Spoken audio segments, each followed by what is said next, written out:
Stop using Indeed to apply for jobs. I be telling people this all the time. Like, when I was trying to get a part-time job, people be like, oh, just look on Indeed, they have so many blah blah blah woo.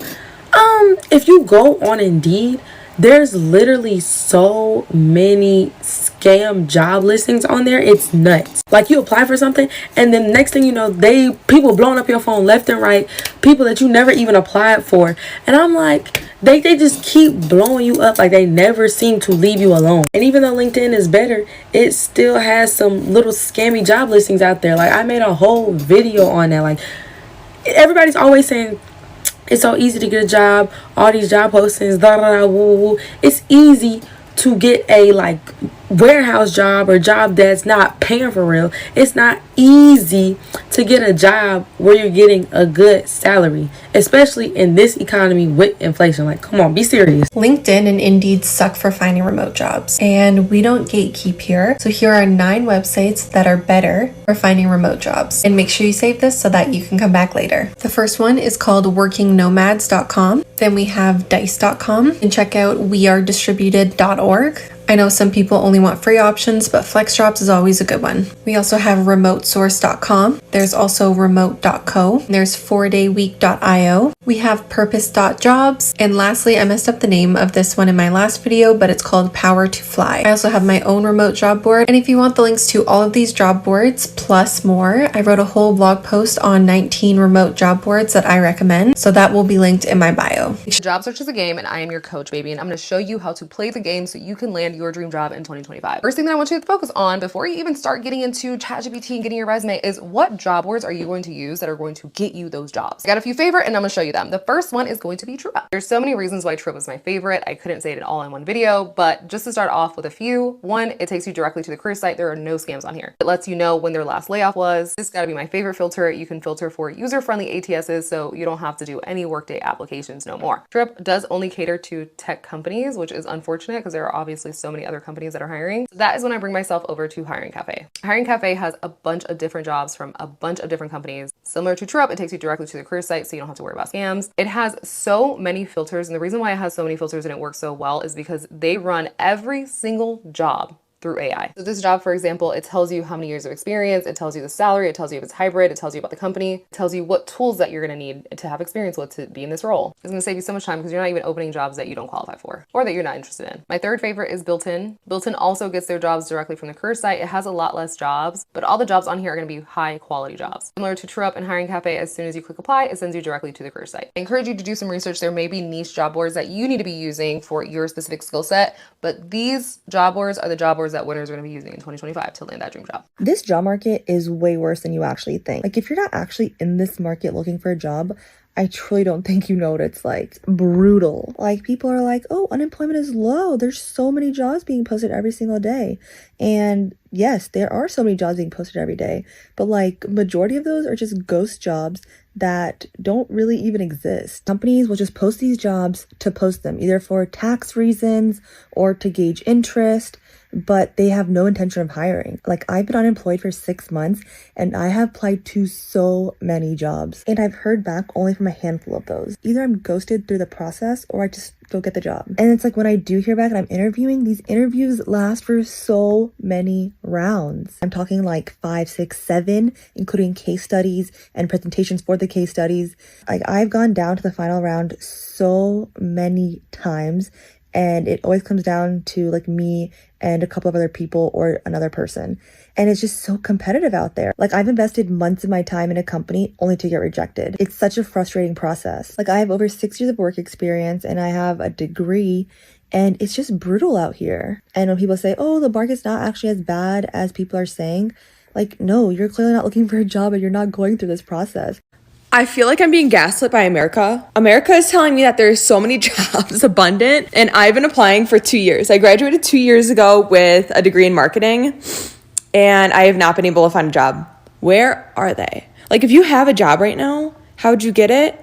And was it like nepotism? Like, were you handed the job?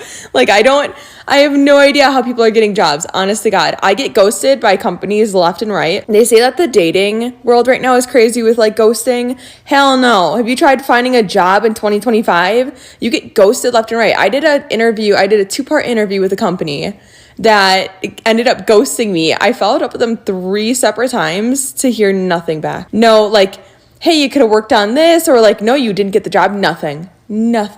And like, I was so excited. I was like very confident I got the job. But lesson learned, if you have a job right now, do not leave it. If you just graduated, good luck. Unless like you know someone. I've even gone the referral process, so I don't really know actually. Yeah, I'm looking for any advice. Like, if you're able to find a job right now, like, kudos to you, but help a girl out, because I don't want to do dog walking and dog sitting forever. Thank you.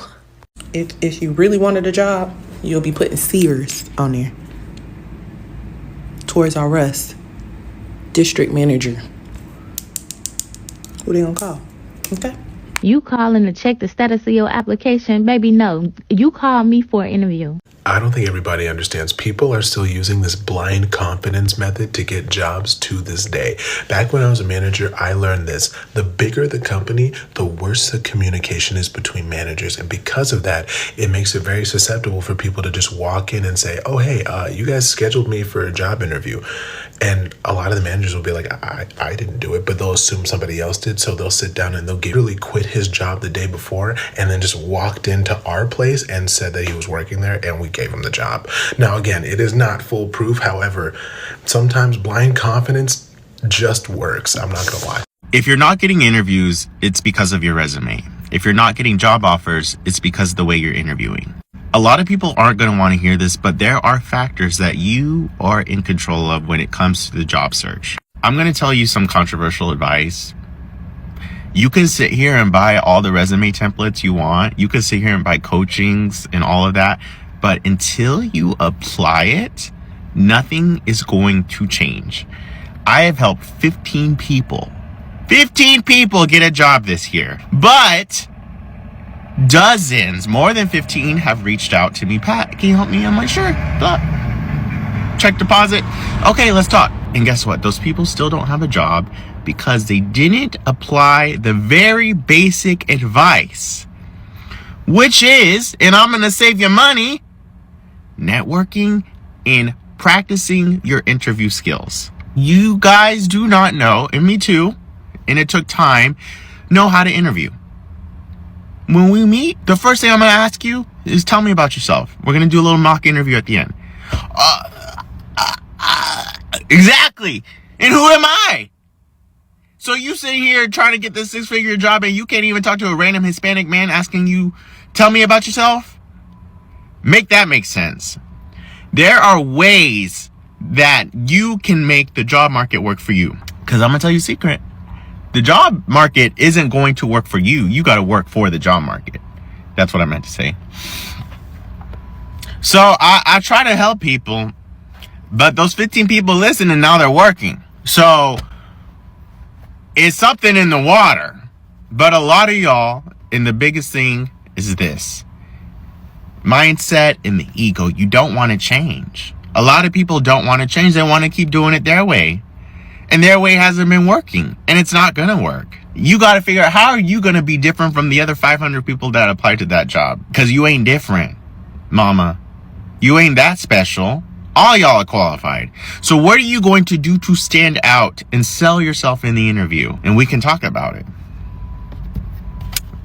But save your money. I just told you everything you need to know. Okay, bye. So this job market is just so tough. I'm hoping that 2025 will be better for a lot of people, but it's just been so rough for those that lost their jobs in 2024, and it's not looking great. But I'm sending positive vibes out there. I wanted to make this compilation because, yes, I've worked in recruitment for a long time, but sometimes you just need a different perspective, and there's just so much advice that can be used for different cases, different job levels, different industries, different types of work, and so much more. And I think it's best to take different pieces of advice and test things out, figure out what works for you, and overall keep connecting with people, keep sharing that you're open to work, share what you're really good at, what you're passionate about, and make sure you get in front of the people that can offer you job opportunities.